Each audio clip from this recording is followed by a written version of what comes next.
In 6.4, we're going to use properties of special types of parallelograms. So we have 3 types of special parallelograms. The first is a rhombus. And a rhombus has 4 congruent sides.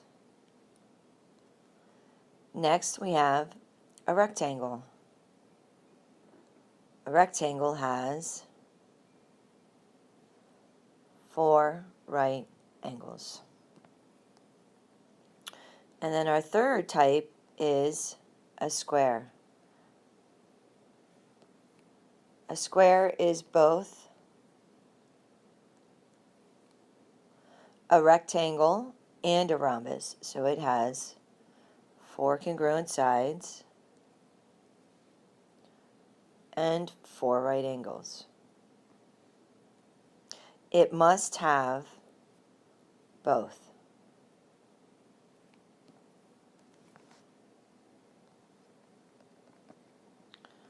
So again, it's a rectangle and rhombus. Okay, so we're told that this is a rectangle. So I know that it has, and you can mark that if you want, 4 right angles. It also has the properties of parallelograms. So recalling our properties of parallelograms,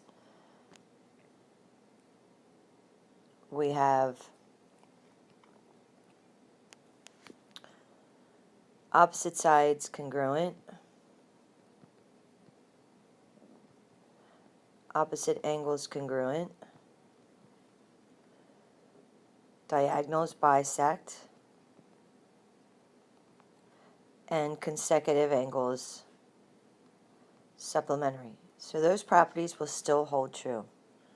So we find AD. Well, opposite sides are congruent, so it's the same as BC.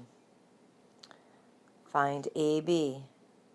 Opposite sides congruent, so it's the same as DC. When we find the measure of the angles, we already said that rectangles have right angles, so all of these angles equal 90. A rhombus. A rhombus has 4 congruent sides. So if PQ is 6, QR, which equals RS, which equals PS, equals 6.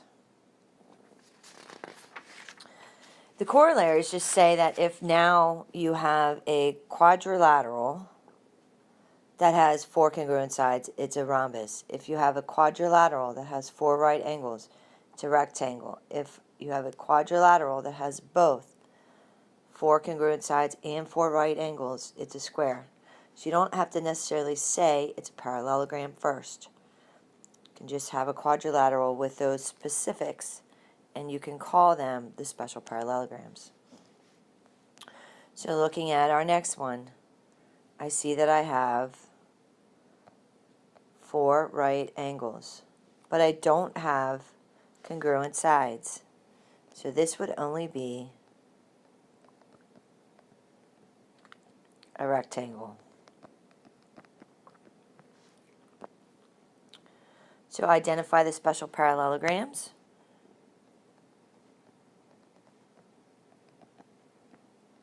Maybe list the properties first of what you see. So the first one has 4 congruent sides, so it's a rhombus.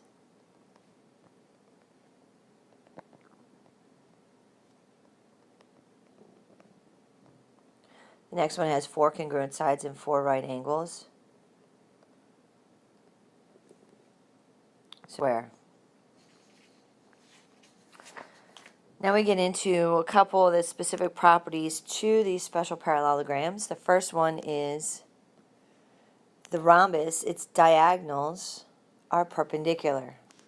So that means that they form right angles.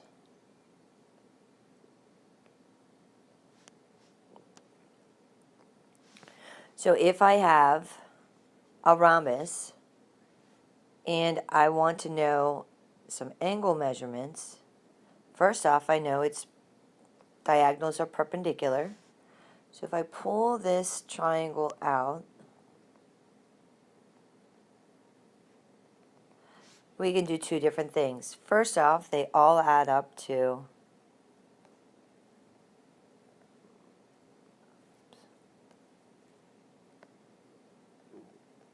180.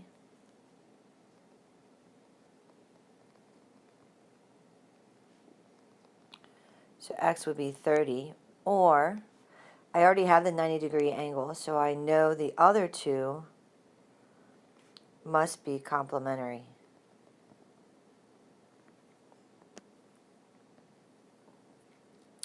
The diagonals of a rectangle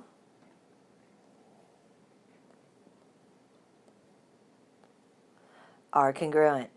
So the red diagonal of DB and the blue diagonal of AC are equal. So let's look at this. We have 4 pieces of wood together, and I can see that I have opposite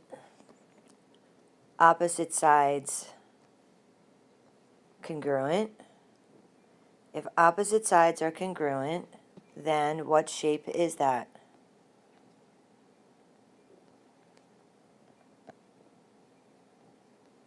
I don't know anything about angles, so this is strictly a parallelogram. If I'm told that the diagonals measure 7 feet 4 inches and 7 feet 2 inches, the diagonals are not congruent. Okay, so it is not a rectangle.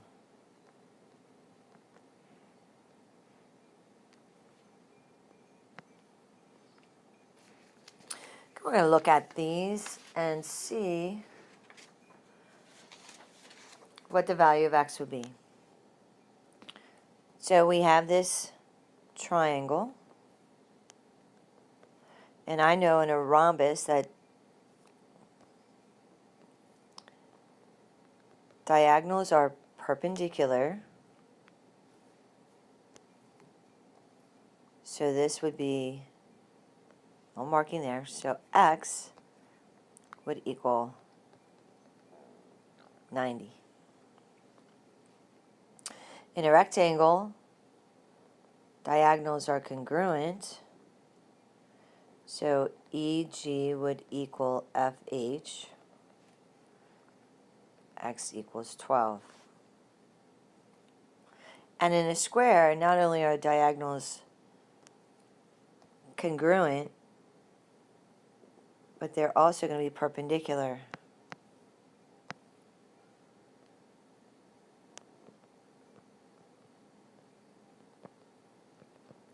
So if I pull this triangle out,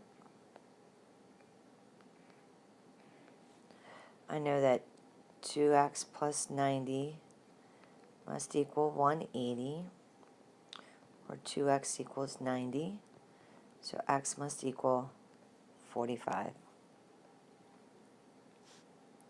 How are a rhombus and how's a rhombus different from a square?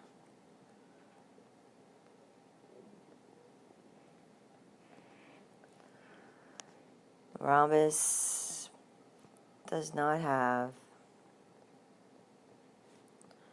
4 right angles.